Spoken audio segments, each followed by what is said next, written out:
आपल्याला रात्रीचा मोकार हिंडायचा तर जोर आहेच आहे, पण आता आपण गावाकडच्या शिवाकडे जाणार आहेत. त्याला पुढे रस्त्यावर काहीच दिसत नाहीये, फक्त खालचा रस्ता दिसत आहे. आणि आम्ही दोघं असे मोकार, आपल्याला भेव वाटणं झाले काय नाही इकडं. आणि 2 रानाच्या मधून फक्त एक रस्ता जायलाय आणि त्या रस्त्यावर आपण दोघं जायलो. बोलता बोलता आपण आपल्या मित्राला एकट्याला पुढे सोडून दिलेला आहे आणि आता आपण त्याच्यासोबत करणार आहे प्रँक. ए भूत आलं रे, भूत आलं रे.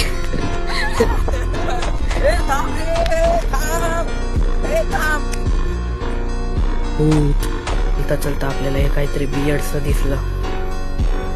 तर आता समोरचं गाव देवलगाव लागलेलं आहे आणि इकडून जर बघितलं तर इकडून आपलं गाव लागलेलं आहे. तर आता आपण दोन्ही गावाच्या मधोमध थांबलेलो आहे आणि ह्या जागेला शिवा असं म्हणतात. तो आता इकडे आहे आपलं गाव आणि इकडे आहे देवलगाव आणि आपण पूर्ण काळा घोडा बनून आलेलो आहे. तिथं दोन्ही गावाच्या मध्ये आहे. आपल्याला मोकार हिंडण्याशिवाय आता दुसरं काही काम नाहीये. कुठं आलो तर आपण शेतात जायलो त्याच्या.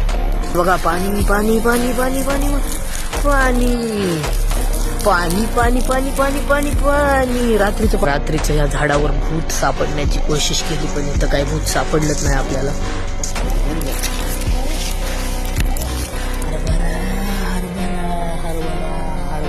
तर आता आपल्या पठ्यानं रानामध्ये जाऊन उडी मारून हरभरा तोडून आणलेला आहे. हरभऱ्याला निपटून आपण दिलं याला फेकून.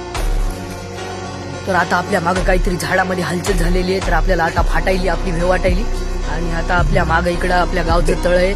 आपण भटकत आपण आपल्या गावच्या तळ्याकडे पण आलो. तर आपल्याला पुढचं काहीच दिसत नाहीये, पूर्ण अंधार अंधार आहे. 2 मोठे हाथी घूमने चले, मकड़ी के जाल में जाके वो फंसे, मकड़ी के जाल में जाके वो फंसे. रस्त्यामध्ये भेटले आपल्याला नागेश भाऊ. आपलं सगळं गाव झोपलेलं आहे आणि आपण आता दोघं झेंडालो तर मोकार. तर आजचा ब्लॉग इथंच एंड करू. धन्यवाद.